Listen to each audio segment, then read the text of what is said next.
بسم اللہ الرحمن الرحیم۔ السلام علیکم۔ میری بیوی ایئر ہوسٹس تھی اور ایک ہفتے کے بعد گھر آتی تو مجھے لاکھوں ڈالر پکڑا دیتی۔ ایک دن چھپ کر میں بیوی کے جہاز میں بیٹھ گیا، لیکن مجھے بیوی نظر نہ آئی۔ جب جہاز سے اترا تو ایک آدمی مجھے ایسی جگہ لے گیا جہاں میری بیوی کبھی کبھی خوبصورتی انسان کی قسمت بدل کر رکھ دیتی ہے، اور میرے ساتھ بھی کچھ ایسا ہی ہوا تھا۔ میں نے کبھی سوچا بھی نہیں تھا کہ میری شادی ایک ایئر ہوسٹس سے ہو جائے گی۔ اس شادی نے تو میری زندگی ہی بدل کر رکھ دی تھی۔ میں لاکھ روپے کی نوکری کرنے والا شخص لاکھوں ڈالرز میں کھیل رہا تھا، اور یہ سارا پیسہ میری بیوی کا تھا۔ میری بیوی کشف ایک انٹرنیشنل ایئر ہوسٹس تھی، اور وہ فلائٹ سے ایک ہفتے بعد جب گھر لوٹ کر آتی تو مجھے خرچے کے نام پر لاکھوں ڈالرز پکڑا دیتی۔ وہ مجھ سے بہت زیادہ محبت کرتی تھی اور اپنی ساری کمائی مجھ پر لٹا دیتی تھی۔ اسے شادی کر کے تو مجھے نوکری کی ضرورت بھی نہیں رہی تھی، لیکن میں بس وقت گزارنے کے لیے نوکری کر رہا تھا، کیونکہ وہ تو ہفتہ ہفتہ بھر فلائٹ پر رہتی تھی، اور جب واپس آتی تو اس قدر تھکی ہوئی ہوتی تھی کہ زیادہ تر وقت سو کر گزارتی۔ ہماری شادی کو سال ہونے والا تھا، لیکن اب تک ہم اولاد کی خوشی سے محروم تھے، کیونکہ کشف کی نوکری کا تقاضا تھا کہ وہ حاملہ نہیں ہو سکتی تھی، کیونکہ حمل ٹھہرنے کی صورت میں 3 سال کے لیے اسے اپنی نوکری کو خیر بات کہنا پڑ سکتا تھا، اور کشف کسی صورت اپنی نوکری کو گنوانا نہیں چاہتی تھی۔ وہ جب بھی گھر آتی تو کچھ وقت میرے ساتھ گزارنے کے بعد وہ گھر سے اکیلے ہی نکل جاتی اور گھنٹوں باہر گزار کر آتی۔ کئی دفعہ میں نے اس کے ساتھ باہر جانا چاہا، لیکن وہ ہمیشہ یہ کہہ کر منع کر دیتی کہ وہ کچھ وقت اکیلے ہی آؤٹنگ کرنا چاہتی ہے۔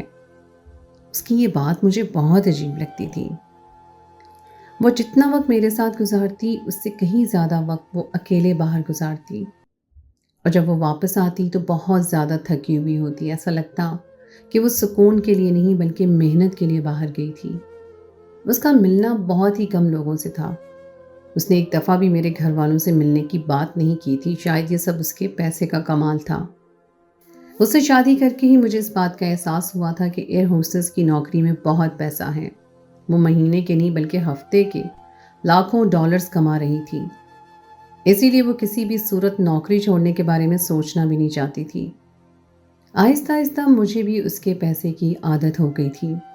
میں اسے کئی گنا زیادہ محنت کر کے بھی بس لاکھ روپے ہی کماتا تھا، اور وہ ہفتے کے لاکھوں ڈالرز کما کر میرے ہاتھ پر رکھ دیتی تھی۔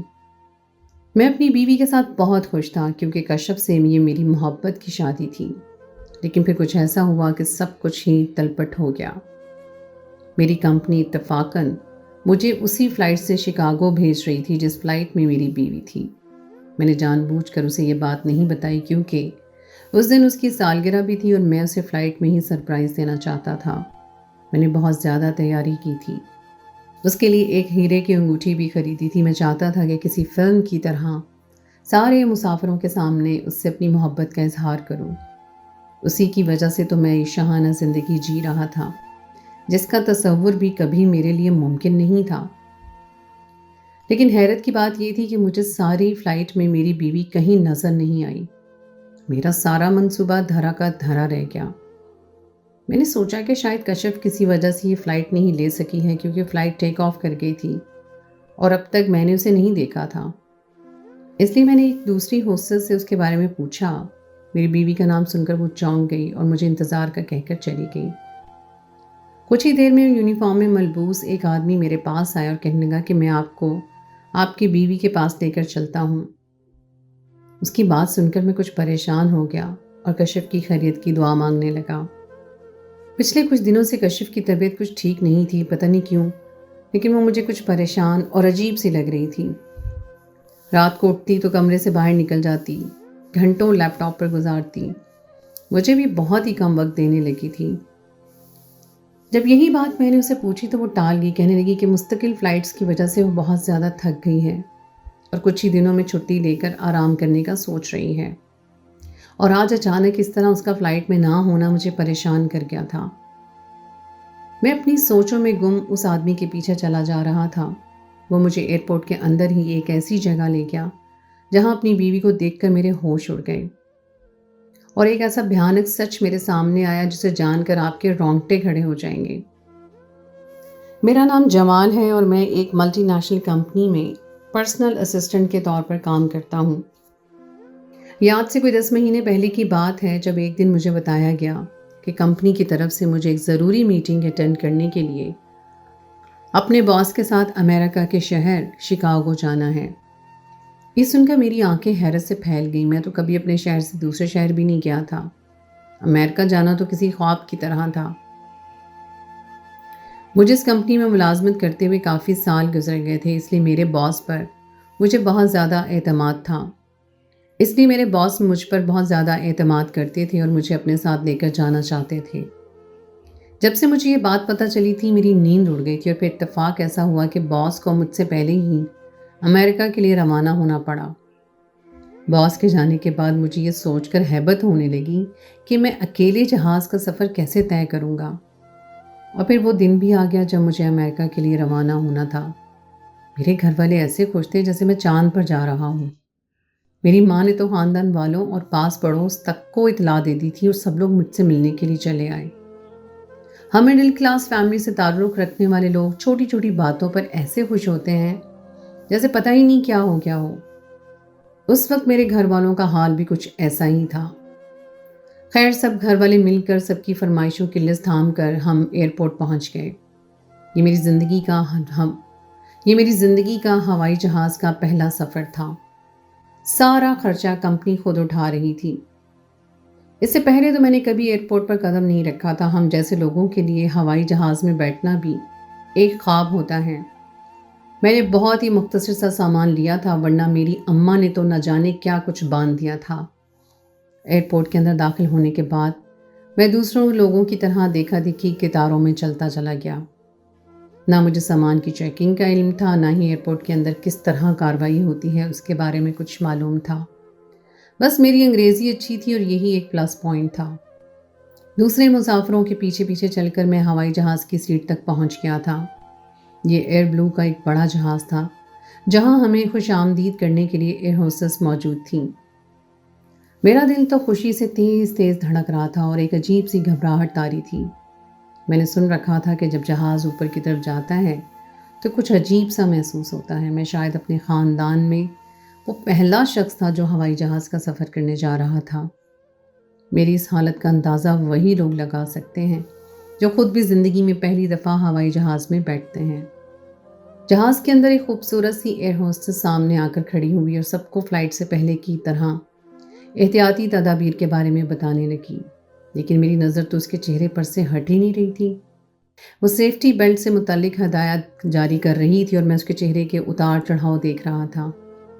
مسافروں کو ہدایت دینے کے بعد وہ خود باری باری سب کو چیک بھی کر رہی تھی، کیونکہ یہ ایک 15 گھنٹے سے بھی زیادہ کی فلائٹ تھی، اور جیسے ہی وہ میرے قریب آئی تو میرا دل دھڑکنا بھول گیا۔ وہ اس قدر حسین تھی کہ میں اسے دیکھتا رہ گیا۔ اونچا لمبا قد اور چہرے پہ مسکراہٹ اسے بہت دلکش بنا رہی تھی۔ یہ مسکراہٹ شاید اس کی نوکری کا حصہ تھی۔ آنے والے 15 دن میں سارا وقت میں اسی کا منتظر رہا۔ جیسے ہی وہ مجھے نظر آتی میرے چہرے پر مسکراہٹ آ جاتی، وہ بھی مجھے دیکھ کر مسکراہٹ پاس کر دیتی۔ میں سمجھ نہیں پایا تھا کہ ایسا وہ اپنی نوکری کی وجہ سے کر رہی تھی یا پھر بات کچھ اور تھی۔ فلائٹ کے اختتام پر مجھے محسوس ہو گیا کہ میری طرف اس کی یہ مسکراہٹ اس کی نوکری کی وجہ سے نہیں بلکہ اس کی ذاتی دلچسپی کی وجہ سے تھی۔ میں نے بنا سوچے سمجھے اسے اپنا وزٹنگ کارڈ دے دیا تھا۔ ایئرپورٹ پر ہی مجھے کمپنی کی طرف سے ایک شخص نے ریسیو کر لیا تھا اور پھر میں اپنے باس کے پاس ہی ہوٹل پہنچ گیا۔ باس سے ملتے ہی میں کام کاج میں مصروف ہو گیا اور میٹنگ کی تیاری کرنے لگا۔ یہاں ہم کسی نئی پروڈکٹ کے لانچ کے سلسلے میں آئے تھے جو دنیا کے کئی ملکوں میں ایک ساتھ متعارف کروائی جاتی ہے۔ مجھے یہاں آئے 2 دن گزرے تھے۔ میں کام میں اس قدر مصروف تھا کہ مجھے اپنا بجتا ہوا فون بھی سنائی نہ دیا۔ میرے باس نے مجھے بتایا کہ میرا فون بج رہا ہے۔ ایک انجان نمبر دیکھ کر پہلے تو میں حیران ہوا، اور دوسری حیرانی اس بات کی تھی کہ وہ نمبر پاکستانی نہیں تھا۔ میں تو کسی بھی غیر ملکی کو نہیں جانتا تھا، پھر مجھے کون فون کر سکتا تھا؟ یہ سوچتے ہوئے میں نے فون اٹھایا تو دوسری طرف سے آنے والی آواز نے مجھے پوری طرح چونکنے پر مجبور کر دیا۔ اس آواز کو میں کیسے نہیں پہچان سکتا تھا؟ وہ کشف تھی